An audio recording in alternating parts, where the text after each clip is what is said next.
Hi, friends, and welcome. On today's adventure, well, today seems as just another episode of the never-ending strangeness that has been my hunting season this year.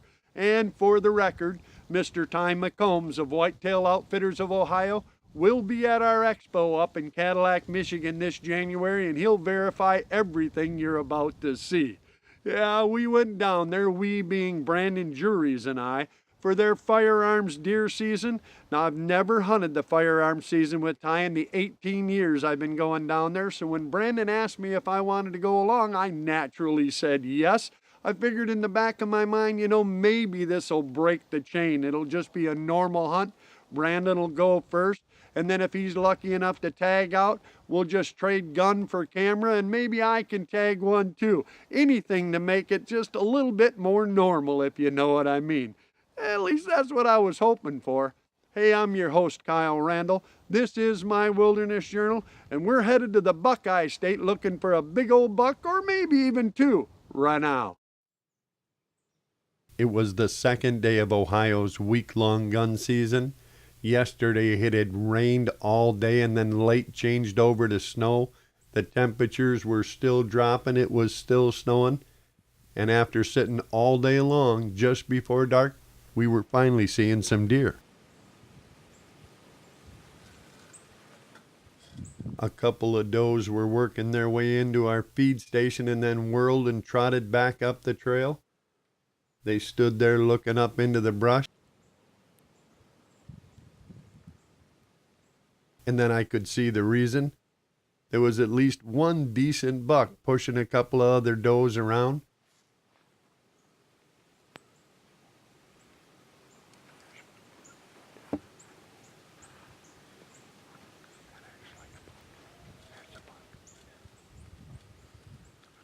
And after the first couple trotted off, instead of following him, he was actually coming.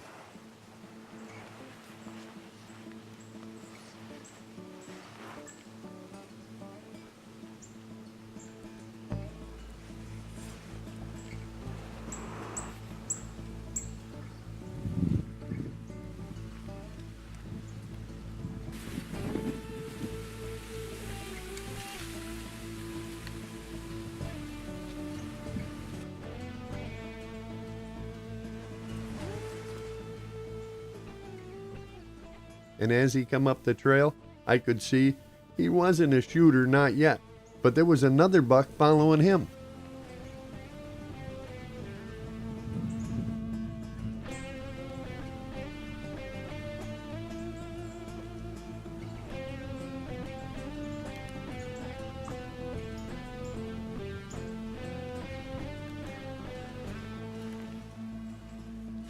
The first buck was just standing there, dead stop, staring in our direction.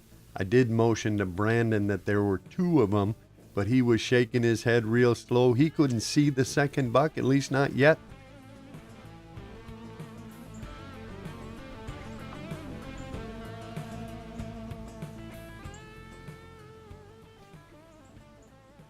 All we could do was just wait and hope they'd keep coming. And then the first buck got a little nervous, turned around. I was on the second buck, and then Brandon finally said he found him, and it was too late. There was two bucks there. Looked like a 2 or 3 year old 7-point, and a nicer buck behind him. That second buck looked like a good one, probably a 10-point. Unfortunately, by the time we got the camera and the gun on him, yeah, he was gone. And equally as unfortunate, by the next morning, so was my health. I was already running a temperature of 103 and in the first stages of pneumonia, so yeah, I went back out hunting. The next morning, the temperature had dropped another 5 degrees and big old goose down snowflakes were drifting through the air.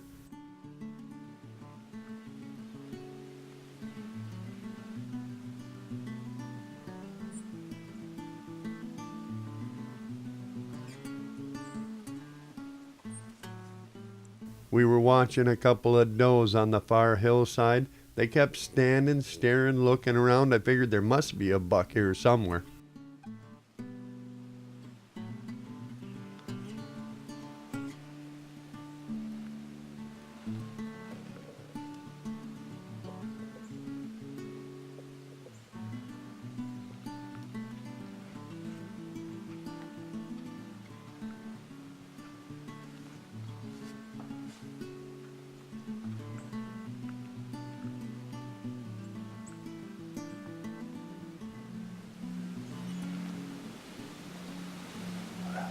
spooky doe.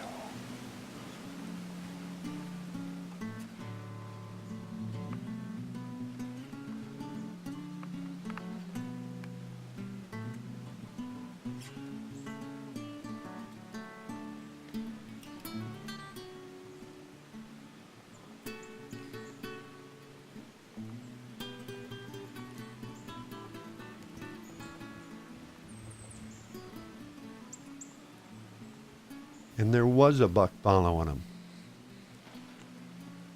Sort of. There's another deer coming the same way. A big buck starter kit was working his way down the hill the same way the does had come from. He wasn't pushing them, he was just kind of shadowing them, working his way along.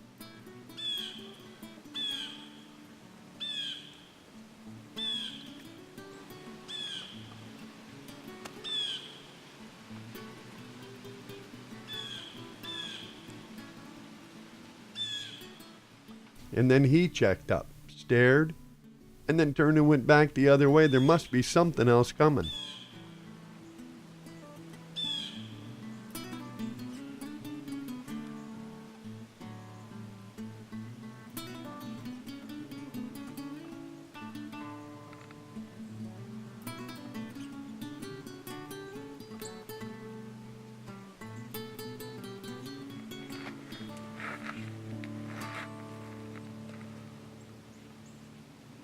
We watched as he made his way off the hillside back the way he'd come from. There must be another buck coming. That's the only thing I could think of.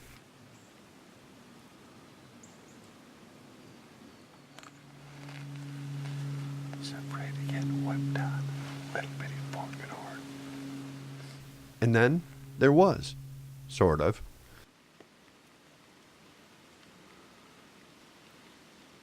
An even smaller buck was working his way back up the hillside behind that 4-point.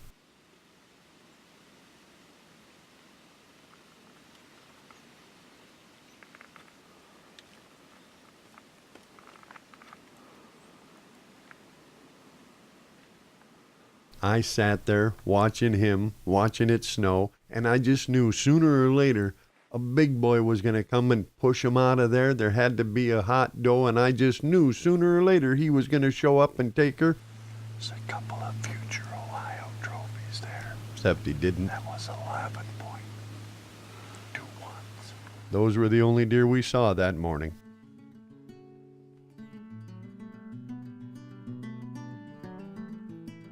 That small buck was all I saw that day, probably because of all the racket I was making coughing on stand.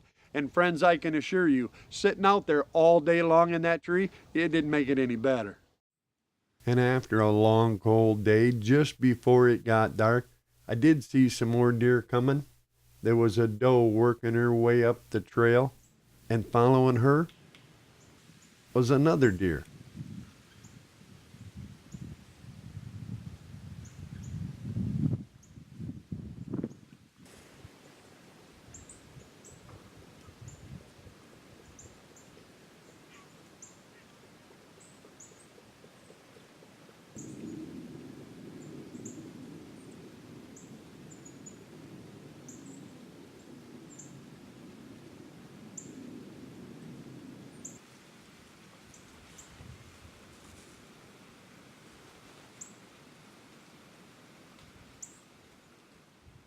It looked a little bigger.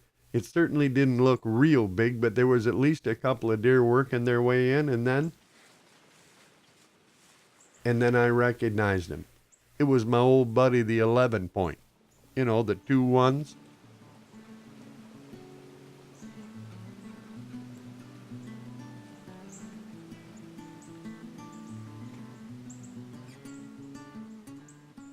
He hung around for a little bit, watching this way and that, and then he decided to follow back off after that doe. I didn't go to Ohio for that kind of 11 point, 2 ones, and seeing as tomorrow was our last morning in camp, we agreed Brandon was going to stay back, pack everything, get ready to go. I'd go hunt for the last couple hours, and then we'd throw it all in the truck and get headed back north. And as I sat in the 19-degree gathering light, I thought, Brandon got the better end of this deal. It's the last day. It's cold. It's quiet finally. The deer should move.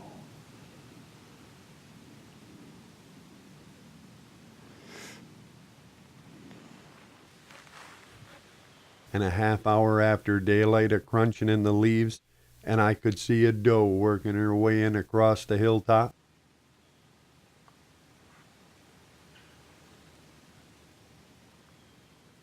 She was just standing there, twitching her tail, looking back.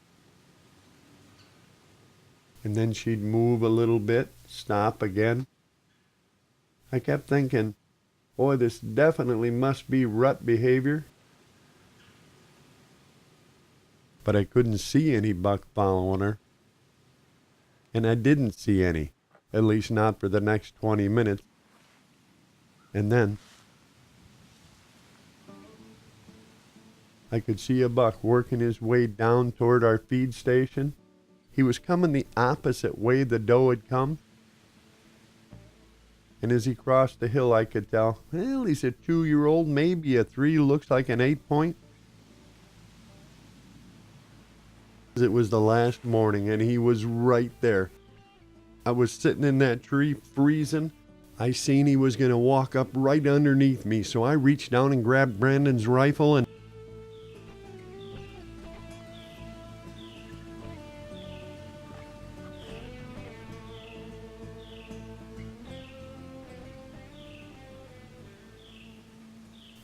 I decided to pass. Yes, I know, but there's so many good deer down here. I just thought if he's hanging around, another buck might show up, maybe a little better buck. I still had a couple of hours. And you have to know, cold or not, sick or not, I was thinking if I quit now, well, I'd just be quitting myself.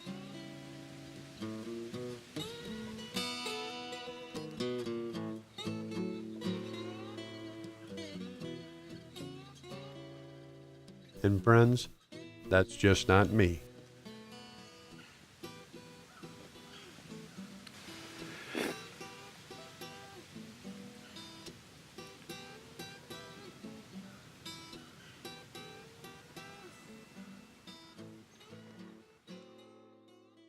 And fortunately for me, not 10 minutes after that 8-point left, I saw another deer working in.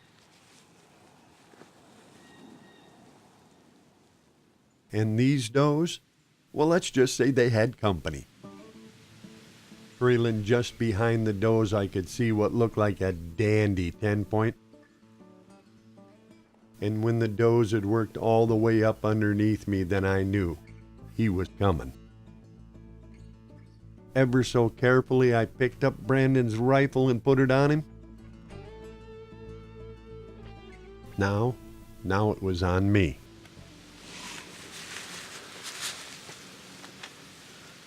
I had an 80-yard standing dead still shot at that buck, and Brandon's rifle wouldn't fire. I hit the bolt assist, and then I threw it back up because he was coming back. I tried it again, and it still wouldn't go off. I tried breathing on the bolt. He was just standing there. I couldn't believe it. It just wouldn't fire.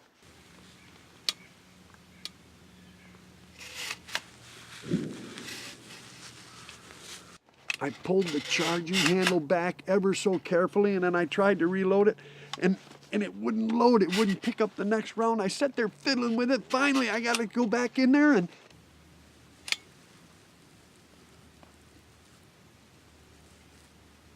it still wouldn't go off. And I couldn't believe it. He was still just standing there. I chapped it. I started breathing on the bolt.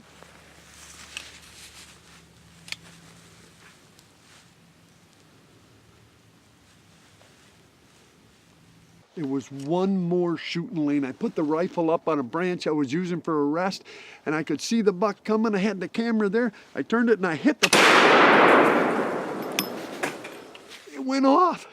It just harmlessly hit a tree out in front of the deer.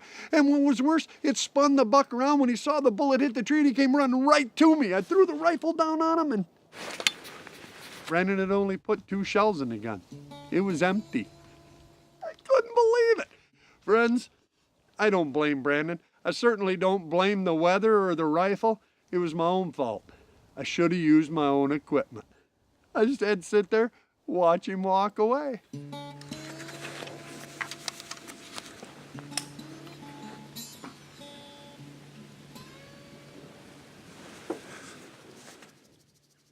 Friends, I've been at this a really long time. I've driven an M16 and AR frame a lot of times, and I have to tell you, that's never happened to me before. Still, it's par for the course this year, or at least it seems. All I could figure was with all of the rain and then the snow and then the temperature dropped down into the teens that morning, I must have had a frozen bolt, too much cosmoline. I don't know, it's a brand new rifle still. It's just the way it wound up. I came home with nothing. Well, that's not to say, though, I guess I didn't show you what Brandon came home with, because he had a little better luck, strange luck, but... This is the 5.5-year-old buck that's coming in there regularly, and so that's going to be one of the ones you're really looking for. So you want me to shoot him, huh? You shoot that deer right there. That's how it works, trust me. I can do that. All right. Is he good enough for you? Yeah, I can do it, sure. That's bigger than anything I've ever shot, so yeah, that'll work. That'll work good. And the next morning, despite the rain and my rolling fevers, we got into a tree. At first, all we saw was the aforementioned rain, but yeah, it did get windy after that. Despite the wind, we did see a couple of does before I just had to get down and try to dry out. Still, later that afternoon, against Brandon's better suggestion, he thought I was going to die, we did head back to the tree. At least we started to, and then I thought... Wait a minute. We ought to, it's finally laid down, so we ought to stalk up there just in case, don't you think? It's early, but I mean, just kind of ease up and peek over that old rock wall, because you never know. It's been terrible all day. Let's just ease up right there.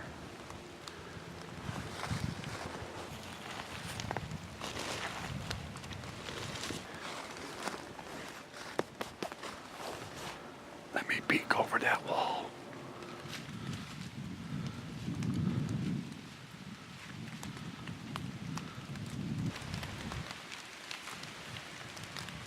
Stay down. He's coming up the hill right at the corn pile. Definitely a big buck. Is he? How big is he? He's that buck. He's the buck Ty showed you the picture. Now look, don't get wound up. Just ease up on this tree. I'm going to try to go around the other side. Just ease up on them. Listen to me. They're 20 yards. When you get up, if you get that scope on that deer, you shoot him. Don't wait for me. Don't wait for you. All right. You shoot him. Ready? Yeah. Okay. Start to stand up.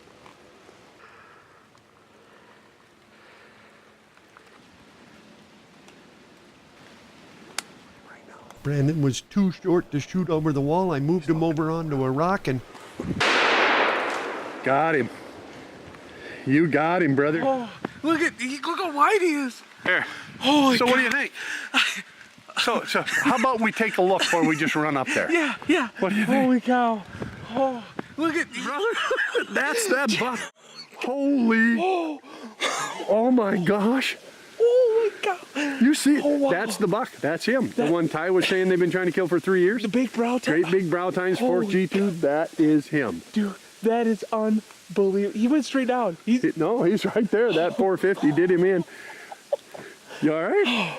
I'm shaking. Like my legs are Congratulations, shaking. man. That's my biggest buck. Oh, you of my think? life. Oh my! Thank you so much, Kyle. Thank you, Ty. I mean, holy cow. Well, hey. You know, 5-minute difference. Oh, we'd have been hosed. Yeah, we wouldn't have got him. Well, and I'll tell you the other difference. Not being careful coming to the stand, just blowing up here and peeking over that wall, we'd have been all done. You'd have seen him running away. My goodness. Oh Good. my goodness. I mean, That's the difference between thinking and not thinking. You Right. got, hey, let me ask you something. You want to go see a big buck? I know where there is I one. gotta get my hands on this buck, Ty. Let's go. Let's go. Go, All right, go. all Let's right, do it. all right, let's go. That's him, ain't it?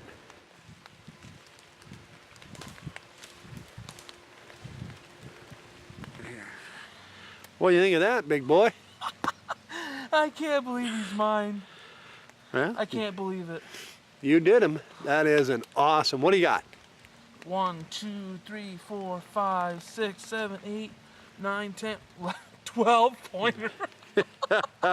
Now, is there any doubt that's the same buck Ty was showed us pictures for they're- G2s? That's him. That split G2s, just like you said. Look at the mass. Yeah. That's Oh my goodness. ain't this Ty McCombs cat something? Oh, Oh yeah, that is literally the buck of a lifetime. That's what you come for. that's the reason why I came here. That's the one you were talking about? The one you showed us pictures of? That's him. Oh my God. I know this deer well. A lot of history with this guy. Been playing mind games with this boy for some time. And I told you guys this morning, I was like, hey, I moved that tree stand. I was like, I threw him a curveball. Just like you said, it worked. Congratulations, Brandon. What an awesome deer. Truly the buck of a lifetime. And sick or not, I'm very glad I went along to share that with you. That was just as weird as any other hunt. Fortunately, that one turned out really well. And Brandon and I certainly want to thank again Ty McCombs from Whitetail Outfitters of Ohio. Ty, along with all of our other outfitters, are going to be up at our expo in Cadillac, Michigan in January. All the businesses, everybody in the Wilderness Journal family. Brandon's going to have a blue bag project up there, and he'll tell you more about that at the expo. Some great work being done over in Africa. All in all, we're all looking forward to seeing some of you. I truly hope you had a little bit more normal season. I hope I hear some more normal hunting stories. Maybe this season will wind up straightening itself out, I don't know. But I have to tell you, no matter where we go, no matter what we do, it certainly hasn't been dull.